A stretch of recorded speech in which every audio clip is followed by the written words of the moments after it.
Grace, वो अनुग्रह क्या है, उसको हमें समझना है। परमेश्वर ने अपने इकलौते पुत्र प्रभु यीशु मसीह को संसार में क्यों भेजा, ये भी एक जानना हमारे लिए बहुत ज्यादा जरूरी है कि यीशु मसीह संसार में क्यों आए। मनुष्य को जब परमेश्वर ने रचा, अपने सृष्टि में, अपने स्वरूप में, अपनी समानता में, अपने हाथ से बनाया, अपने नथने का सांस फूंका, इसलिए कि वो परमेश्वर की महिमा करे और परमेश्वर की बनाई हुई सृष्टि की देखभाल करे। लेकिन मनुष्य परमेश्वर से बलवा किया, परमेश्वर के विरोध में आया, परमेश्वर के आज्ञा को तोड़ा और परमेश्वर के द्वारा स्थापित की हुई धार्मिकता को त्याग कर अपने द्वारा स्थापित की धार्मिकता को मानना शुरू किया। और तो और मनुष्य इतने समझदार हो गए कि अपने हाथों से ईश्वर को बनाने लगे। इतने समझदार, इतने ज्ञानवान हो गए कि जिस सृष्टिकर्ता ने पूरे सृष्टि को बनाया, जिस ईश्वर को आज तक किसी ने देखा नहीं, जिसके द्वारा सब कुछ उत्पन्न हुआ, उस ईश्वर को हम अपने परिकल्पना से बनाना शुरू कर दिया। हम इतने समझदार हो और हम बिल्कुल परमेश्वर के विरोध में चले गए, बिल्कुल परमेश्वर के विरोध में। लेकिन तब भी वो परमेश्वर जो दया का सागर है, वो परमेश्वर जो अति करुणामय है, वो परमेश्वर जो हमसे बेहद प्रेम करता है, उस परमेश्वर ने हमारे और आपके खातिर अपने इकलौते पुत्र को इस संसार में भेजा। उन लोगों के लिए जो परमेश्वर से दूर हो गया, उन लोगों के लिए जो परमेश्वर को परमेश्वर मानने को तैयार नहीं हुआ, वो लोग जो अपने नजर में बेशक धर्मी है लेकिन है वो पापी, वो लोग जिन्होंने अंगीकार कर लिया कि मेरा जीवन पाप में है, उनके लिए प्रभु यीशु मसीह संसार में आया। और ये है अनुग्रह कि जिसके लायक हम नहीं थे वो चीज हमें मिला, वो भी फ्री में मिला। हमने आज्ञा को तोड़ा और पाप की मजदूरी मृत्यु है, हमें उसके लिए सजा हमारा है अनंत काल का मृत्यु, हमें उधर जाना था। हमने परमेश्वर से बलवा किया तो परमेश्वर ने भी हमें हमारे हालत पर छोड़ दिया।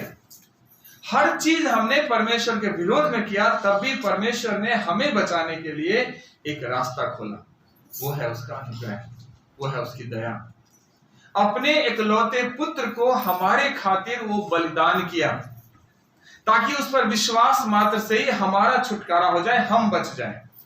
हमें तो लगता है कि हम अपने कर्मों के द्वारा बहुत अच्छे कर्म कर रहे हैं और बहुत अच्छा कर रहे हैं और हम तो स्वर्ग में ही जाकर के और वहीं पर विराजमान होंगे, हमें ऐसा लगता है।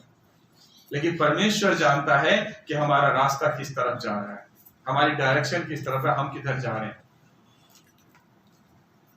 जब हम कहीं जा रहे होते हैं, अपने शहर से दूसरे शहर जा रहे होते हैं और हमें रास्ता पता नहीं होता, तो हम जब मार्केट से, शहर से, गलियों से जा रहे होते हैं तो हमें नहीं पता कि किधर किधर से निकल के जाएं, लेकिन गूगल मैप हमें रास्ता दिखाता रहता है। क्यों दिखाता रहता है? वो ज्यादा समझदार है क्या? वो सिर्फ इसलिए दिखाता है कि वो ऊपर से देखता है और उसको पता है कि हमें किधर से जाना है, और हम नीचे रहते इसलिए हमें रूट दिखता नहीं। ऐसे ही फर्क है, परमेश्वर ऊपर से हमें देखता है, हमारे कर्मों को, हमारे स्वभाव को, हमारे चाल चलन को पता है कि इसका अंत किधर है, क्योंकि हमें लगता है कि हम बहुत अच्छे काम कर रहे हैं। तो उस मृत्यु से फेर कर परमेश्वर जीवन की तरफ लेकर के आया। ये है अनुग्रह, जिसके हम लायक नहीं थे, जिसके हम योग्य नहीं थे, उसके खातिर परमेश्वर ने अपने इकलौते पुत्र को बलिदान किया, इसलिए कि हम परमेश्वर के सामने धर्मी गिने जाएं, और इसलिए प्रभु यीशु मसीह संसार में आए। और सचमुच में यही है वो परमेश्वर का अनुग्रह। सो परमेश्वर का अनुग्रह प्रभु यीशु मसीह के रूप में हमारे बीच में आया। और आज हम वही चीज देखेंगे कि प्रभु यीशु मसीह परमेश्वर का वो अनुग्रह है जो हर एक जन के लिए। अगर 14 पद को पढ़ेंगे तो वहां इस तरह से लिखा है कि वचन देहधारी हुआ और अनुग्रह और सच्चाई से परिपूर्ण होकर हमारे बीच में डेरा किया। वचन देहधारी हुआ, जिसका पहले पद में लिखा है कि आदि में वचन था, वचन परमेश्वर के साथ था और वचन परमेश्वर था। आदि में वचन था, जब कुछ नहीं था, इन द बिगिनिंग, शुरू में, सृष्टि जब रची भी नहीं गई तब भी परमेश्वर का वचन था, और वो वचन परमेश्वर के साथ था और कोई नहीं था। वचन परमेश्वर के साथ था और वचन ही परमेश्वर। वो वचन में वो सामर्थ है, जो सामर्थ परमेश्वर में है वही सामर्थ उसके शब्दों में है, उनके जुबान में है।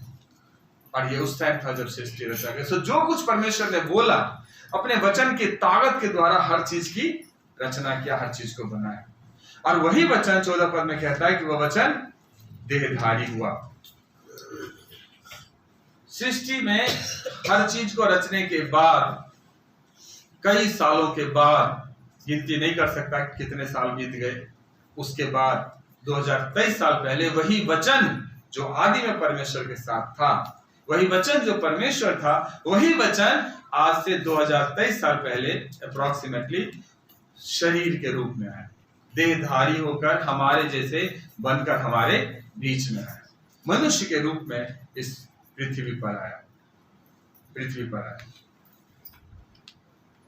वो वचन देहधारी हुआ हमारे लिए और आपके लिए।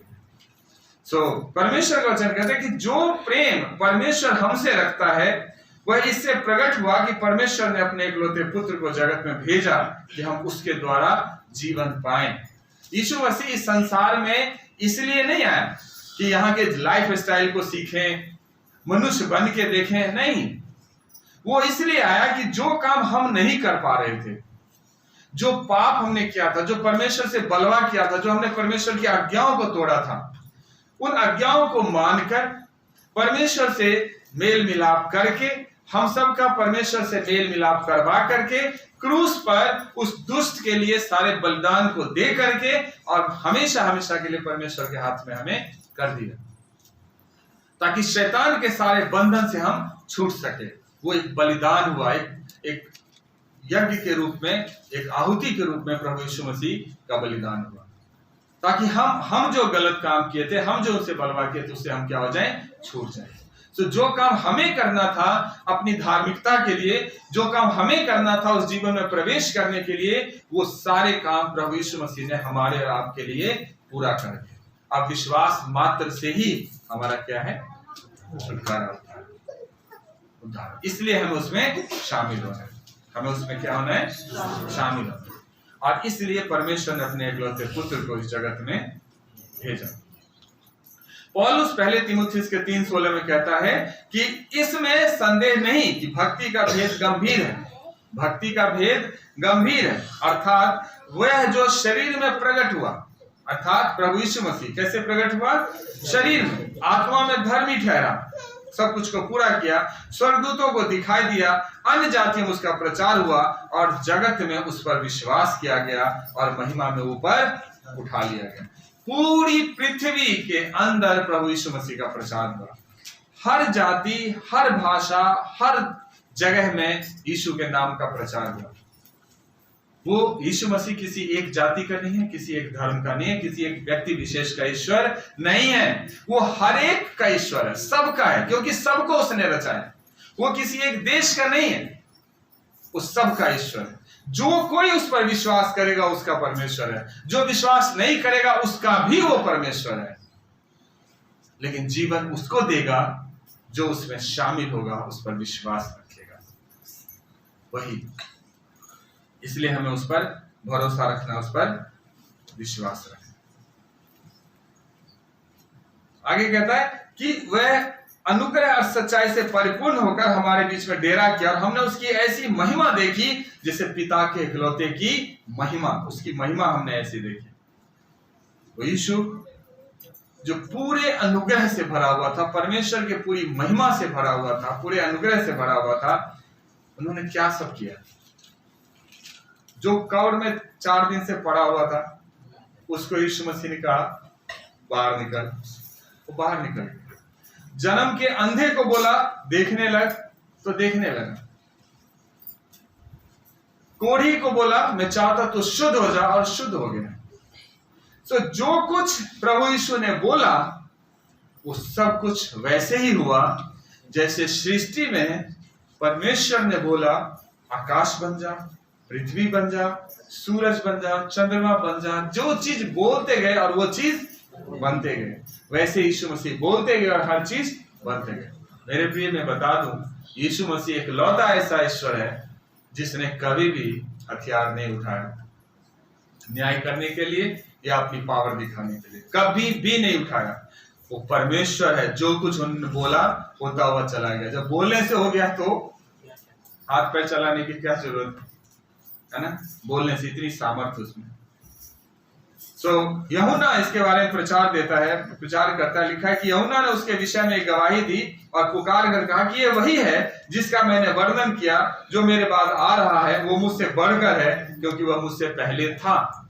देखो, शारीरिक रूप से अगर यीशु का जन्म देखा जाए तो यूहन्ना बपतिस्मा देने वाले के करीब 6 महीने के बाद हुआ है जन्म।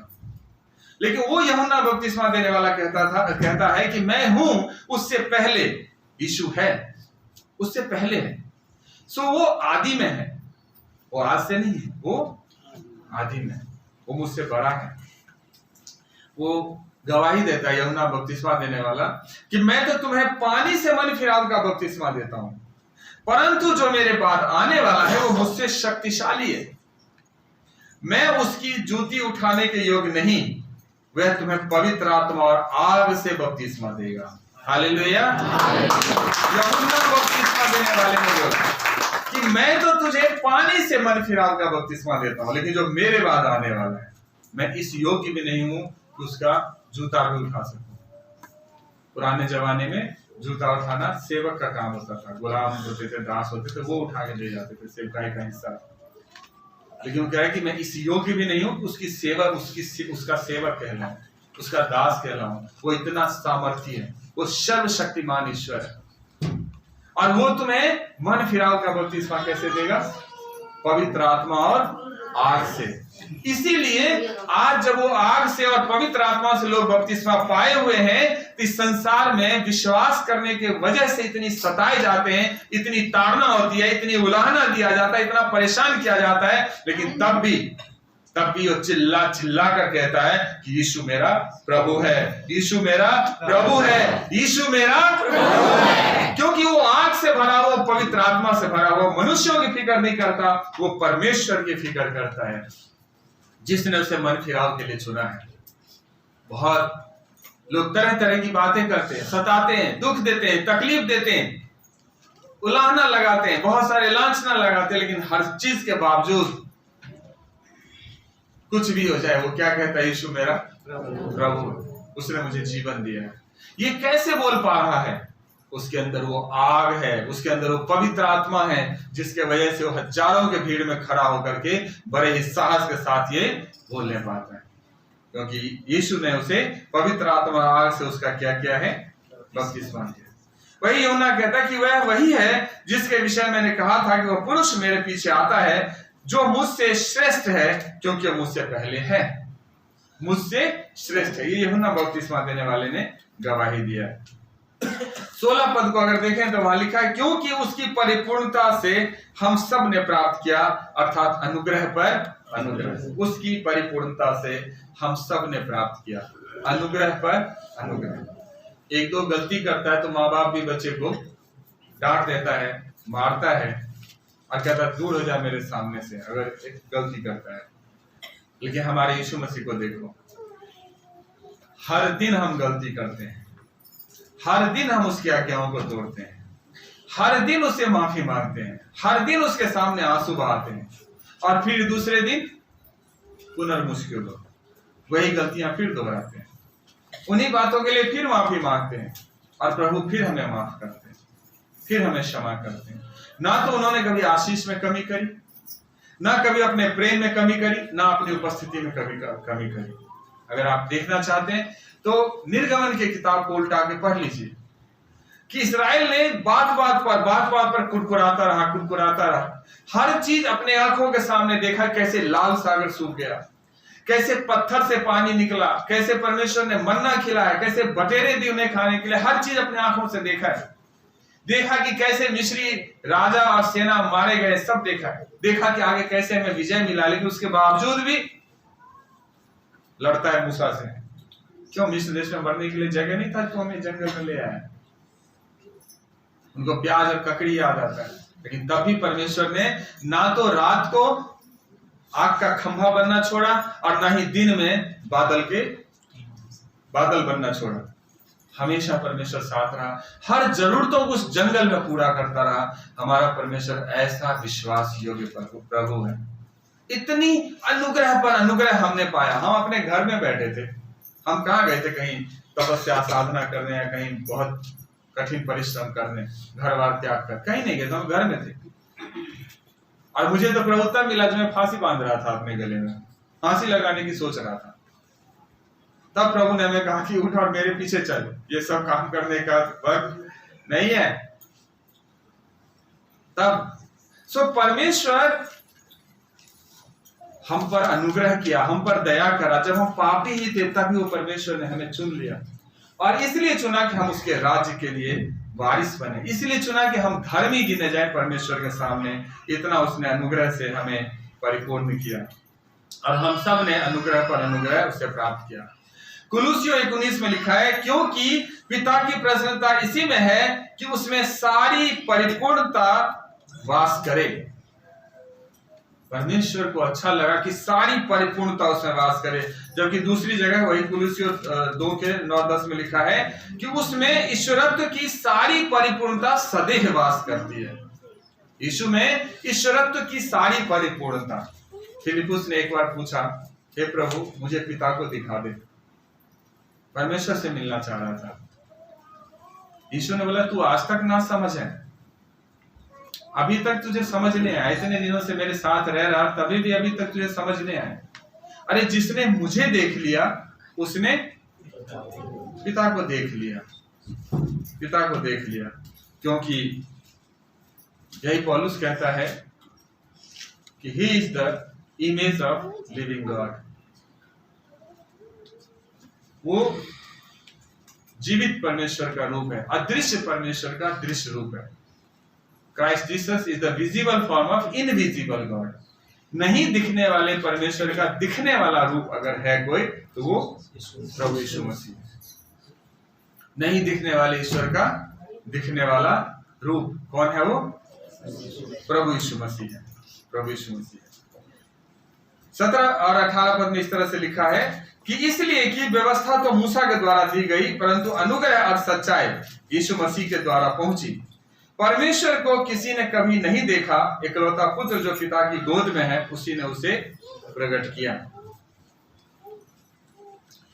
यीशु मसीह वो रास्ता है जिसके द्वारा आप परमेश्वर को जान सकते हैं, जिसके द्वारा परमेश्वर की सच्चाई को आप जान सकते हैं।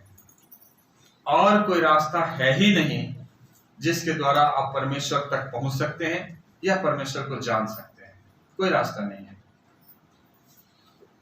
यीशु ने बोला, सत्य मार्ग और जीवन मैं ही हूं, बिना मेरे द्वारा कोई भी पिता के पास नहीं हो सकता।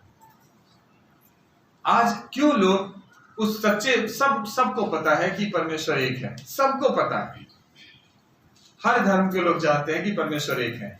सब जितना मैंने स्टडी किया है उन सब में मैंने यही देखा है कि एक शक्ति है, एक परमेश्वर जिसको सब मानता है। मोस्टली या तो नहीं मानता, बहुत लोग तो मानते नहीं, लेकिन जो मानते हो एक को मानते। लेकिन उस एक को मानने के चक्कर में नीचे आते आते अनेक हो जाता है, सबके रूप में देखना शुरू कर देता है। आखिर क्यों? प्रॉब्लम क्या है? आपने शेर देखा है टीवी में या कहीं देखा? अगर आप आंख बंद करेंगे तो ऑटोमेटिकली अगर शेर बोलेंगे, कोई बोलेगा आपके सामने शेर, तो ऑटोमेटिकली आपके माइंड में उसका फिगर बन जाएगा। कोई बिल्ली बोलेगा, आपके माइंड में ऑटोमेटिकली उसका फिगर बन जाएगा। लेकिन जो चीज आपने देखा नहीं, जैसे लिव्यातान, बाइबल में एक वर्ड है लिव्यातान, वो कोई जंगली जानवर है, बहुत खतरनाक। कहीं मगर लिखा है, कहीं लिव्यातान बोलते हैं। अब मगर ही है या कुछ और है पता नहीं। अब हमने नहीं देखा, मान लो लिटरली हमने नहीं देखा, अब कोई बोलता है लिव्यातान, तो माइंड में कैसा फिगर बनेगा? कहीं बिल्ली जैसा तो नहीं है, कहीं सांप जैसा तो नहीं है। जो चीज हमने देखा नहीं उसको अगर हम अपने माइंड में लाने की कोशिश करेंगे तो कैसा आएगा? अलग अलग है। अगर मैं कहूं बिल्ली, तो आप सब आंख बंद करके सबके दिमाग में एक ही जैसा बिल्ली आएगा ना? या किसी दिमाग में शेर आएगा, किसी दिमाग में कुत्ता आएगा। बिल्ली का मतलब बिल्ली सबके माइंड में आएगा। लेकिन जो जानवर हमने देखा ही नहीं, किसी ने नहीं देखा, अगर उस जानवर का नाम बोलूं तो सबके माइंड में क्या आएगा? कैसा, ऐसा हो सकता, वैसा हो सकता, वैसा हो सकता। ठीक उसी तरह जब परमेश्वर को हमने देखा ही नहीं तो हम क्या मान लेते? वो निर्जीव होगा। कुछ लोग उसे सजीव मानते, कुछ लोग पेड़ पौधे में ढूंढते, कुछ लोग जानवरों में ढूंढते, कुछ लोग ईंट पत्थर में ढूंढते। क्यों? अगर वो एक है तो वो इतना कैसे हो सकता है? एक का तो एक ही रूप होगा ना। बहुत सारी बात है, लेकिन जब आप यीशु के पास आएंगे तो यीशु में सचमुच में बता देगा आपको, यीशु मसीह बता देगा कि परमेश्वर कैसा है, उसका रूप कैसा है, उसका स्वभाव कैसा है, उसका चाल चलन कैसा है, वो हमसे क्या चाहता है, सब बात बता देगा। इसीलिए यीशु ने कहा सत्य, मार्ग और जीवन मैं ही हूं, बिना मेरे द्वारा कोई भी पिता के पास नहीं जा सकता। वहीं पौलुस जब इस चीज को अनुभव किया तो कहता है कि Christ Jesus is the visible form of invisible God. प्रभु यीशु मसीह दृश्य पर अदृश्य परमेश्वर का दृश्य रूप है। जो परमेश्वर दिखता नहीं उसका दिखने वाला रूप अगर है तो कौन है? यीशु। उन्होंने ऐसा अनुभव किया, उन्होंने ऐसा देखा, और वही बात हमें समझने की जरूरत है कि यीशु कौन है। एक रास्ता जो आपको परमेश्वर के पास ले जा सकता है, एक रास्ता जो आपको हमेशा के जीवन में लेकर के जा सकता है, एक रास्ता जो आपको सच्चाई पर चला सकता है, एक रास्ता जो आपके जीवन को बदल सकता है, आपको मनुष्य बना सकता है।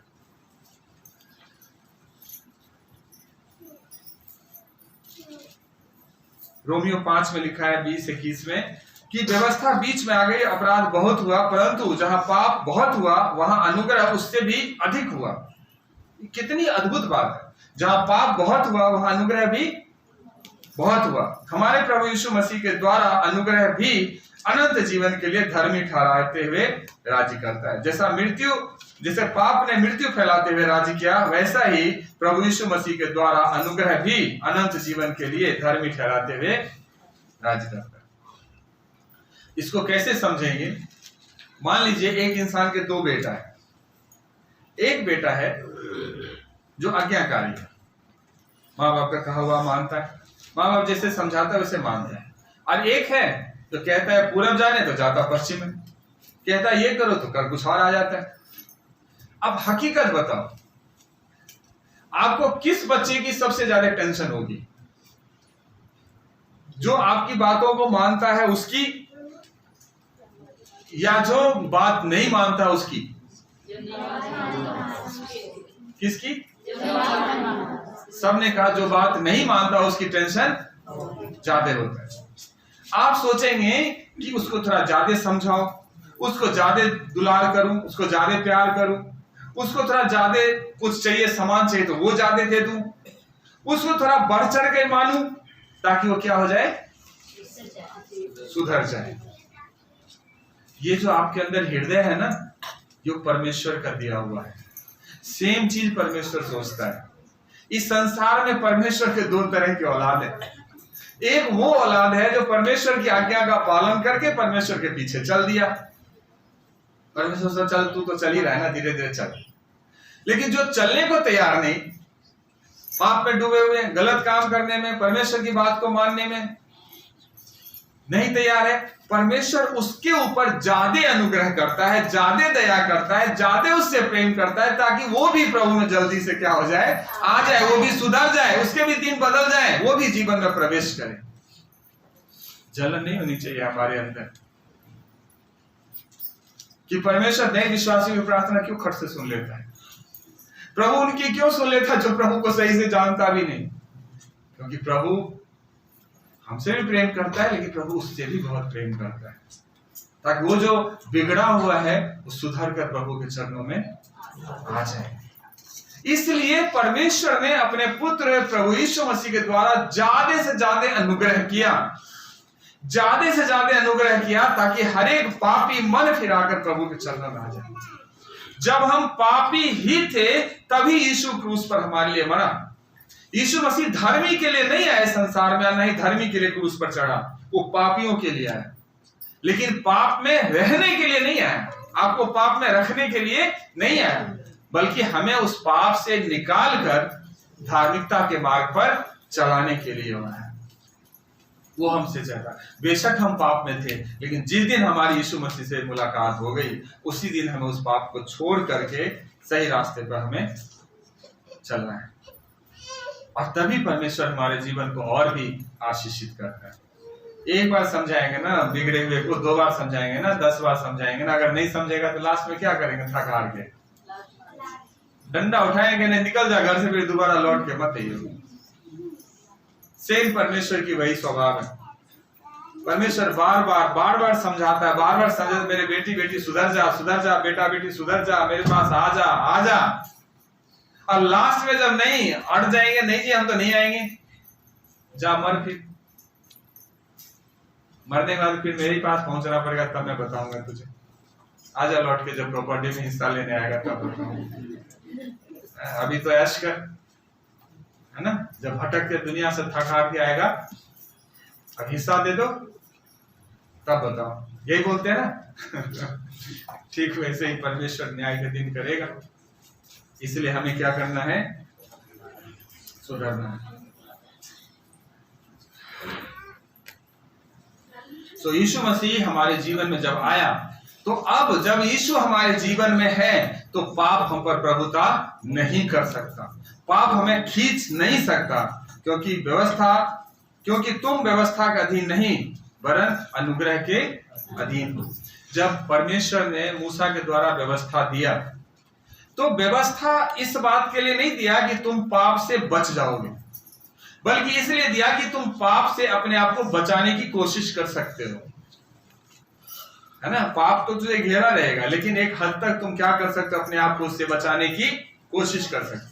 लेकिन जब अनुग्रह हुआ, तो पूरी तरह से हमें पाप से अलग कर दिया गया, पूरी तरह से, और इतना अलग कि पाप अब पर हावी नहीं हो सकता। मृत्यु से हमारा कोई वास्ता नहीं है, पाप से हमारा कोई वास्ता नहीं है, क्योंकि यीशु ने अपने बेशकीमती लहू बहा करके हमें उसे क्या किया है? आजाद किया। इसलिए लिखा है कि धर्मी जन अगर गिर भी जाए तो भी परमेश्वर उसको खड़ा करेगा, क्योंकि परमेश्वर ने अपने इकलौते पुत्र को उसके लिए क्या किया है? बलिदान किया है। तो परमेश्वर को कभी किसी ने नहीं देखा, कभी किसी ने नहीं देखा, मतलब नहीं देखा, परमेश्वर को कभी किसी ने नहीं देखा। एक बार मूसा देखने की कोशिश किया, मूसा ने परमेश्वर से बोला, प्रभु जी मुझे देखना है आपको। तो परमेश्वर ने बोला कि मुझे तू देख नहीं सकता, लेकिन ज्यादा जिद होने की वजह से बोला ठीक है, मुझे जाते हुए तुम देख सकते हो। तो पहाड़ के बीच में जो दरार होती है ना, उस दरार में से बोला कि तुम मुझे देखना, और परमेश्वर अपना हाथ रखा उस दरार के ऊपर, फिर भी तब भी मूसा ने परमेश्वर को जाते हुए देखा, आमने सामने नहीं देखा। परमेश्वर पिता परमेश्वर को नहीं देखा, जो इतना यीशु मसीह के आमने सामने बैठकर बात करता था, मूसा सामने रहते थे, इतना 40 दिन 40 रात उस पवित्रता में रहा मूसा, और किसी ने नहीं देखा। क्योंकि परमेश्वर को देखने का मतलब, क्योंकि हमारा जीवन पाप में डूबा हुआ है और परमेश्वर अति पवित्र है, दोनों का मेल जोल नहीं है। अभी तो प्रभु यीशु बीच में आ गया, इसलिए पाप की सजा हमारे जीवन से दूर हो गया, और हम जो यीशु का धार्मिकता है वो अब हमें दिखता है। पौलुस कहता है, वह तो अदृश्य परमेश्वर का प्रतिरूप और सारी सृष्टि में पहलौठा है।